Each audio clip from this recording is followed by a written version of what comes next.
यमराज और चित्रकूट चारों लोगों से स्वर्ग को किसको भेजा है। चलिए नमस्कार, आप सब कैसे हैं? आप लोग स्वस्थ हैं, मस्त हैं? हम भी स्वस्थ हैं, मस्त हैं। तो दोस्तों, आज हम आप सबको बताएंगे कि चित्रकूट और यमराज चार लोगों में किसको स्वर्ग भेजते हैं। यानी कि राज के राजा को, व्यापार मंडल व्यापारी को, कि पंडित जी जो दान पुण्य शादी बरात कराते हैं, कि एक मजदूर को, किनको स्वर्ग पहुंचाते हैं, किनको स्वर्ग की सीढ़ी देते हैं। तो चलिए, अभी तक हमारे चैनल को सब्सक्राइब, लाइक, कमेंट नहीं किया है तो अवश्य करिए और वीडियो को इसकी मत करना, नहीं तो आप लोग समझ नहीं पाओगे। तो चलिए, हम आपको ले चलते हैं अपने वीडियो की तरह। राधे राधे दोस्तों,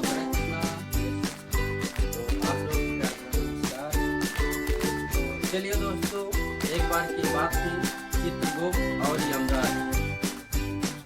लेखा जोखा रहता है कि एक बार राजा जी थे, एक राज्य के, और व्यापार मंडल व्यापारी थे, और पंडित जी थे, और क्या कहते हैं मजदूर थे। तो चारों लोगों में सबसे पहले जो है भगवान जो है, जो लेखा जोखा करते हैं यमराज चित्रकूट, जो कि स्वर्ग किसको पहुंचाएंगे चारों में।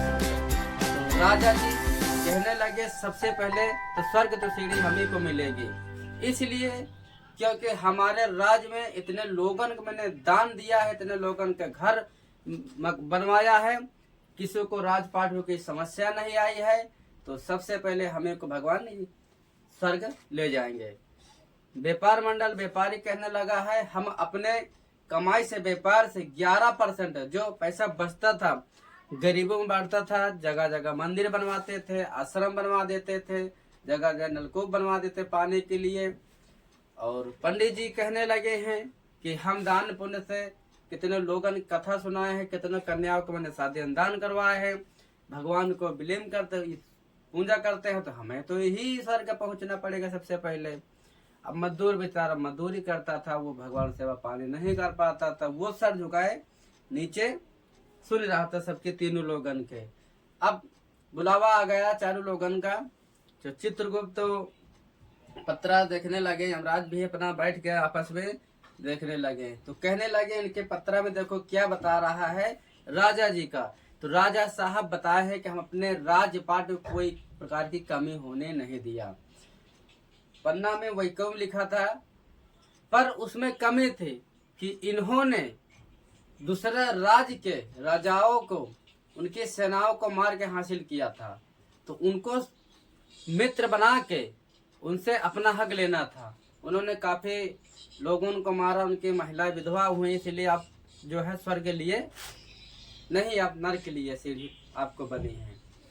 व्यापार मंडल की बारी आई व्यापारी को, तो पन्ना में लिखा हुआ था जैसा कर्म जैसा फल।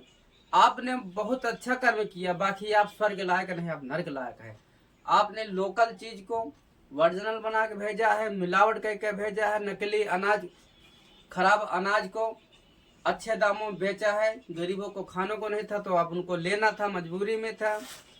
और जो पंडित जी थे, पंडित जी की बारी आई है, तो पंडित जी बताने लगे हैं, पत्र में लिखा था, उन्होंने पंडित जी सही बताया, बाकी वो भी नरक के सीढ़ी थे, क्योंकि उन्होंने मन तन ढंग से मंत्र नहीं पढ़ा था।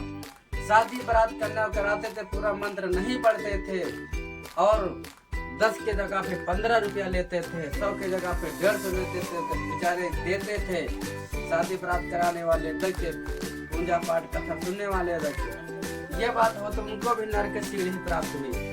अब बात आती है मजदूर की। अब मजदूर कहता है, स्वामी हम तो स्वर्ग के लायक ही नहीं है, हमें ख्वाबों में नहीं सोचा, ख्वाबों में नहीं सोचा है। हम एक गरीब परिवार में बिलोंग किया है, तो हम तो अपने माता पिता की सेवा में लगे हैं, बाल बच्चों में लगे हैं, हम पूजा पाठ नहीं कर पाते, आप नरक की सीढ़ी के लायक हैं। बोलते नहीं, उनके पत्र देखा, उन्होंने अच्छा काम किया था, बोलते हैं 10 मिनट आप आंखें बंद करके सोचो आपने क्या किया। तो वो मजदूर 10 मिनट आके बंद करके सोचने लगा। एक बार वो मजदूर बेचारा भूखा था, तो खाने के लिए थाली पकड़ के खाने जैसे चला, तो एक दुबला पतला कुत्ता डॉगी चला आ रहा था। उसकी नजर उस रोटी में पड़ी थी, नजर लगा के बैठा था। तो वो जान गया था किसान के हमारा सहपाठी एक जीव एक प्रकार से है, इसको कोई खिलाएगा तो जब ये खाएगा। तो सोच रहे इसको भोजन दूं, उसके बाद हम खाएं, तो दोनों भोजन खाएं। तो पत्रा में लिखा था आपके स्वर्ग के सीढ़ी है। उनमें से जितने लोग हमारा वीडियो देख रहे हैं, आप लोगों को स्वर्ग की सीढ़ी प्राप्त होगी। आप 5-5 लोगों को पास शेयर वीडियो करें और कमेंट में जय श्री राम अवश्य लिखे। राधे राधे, हरे कृष्ण।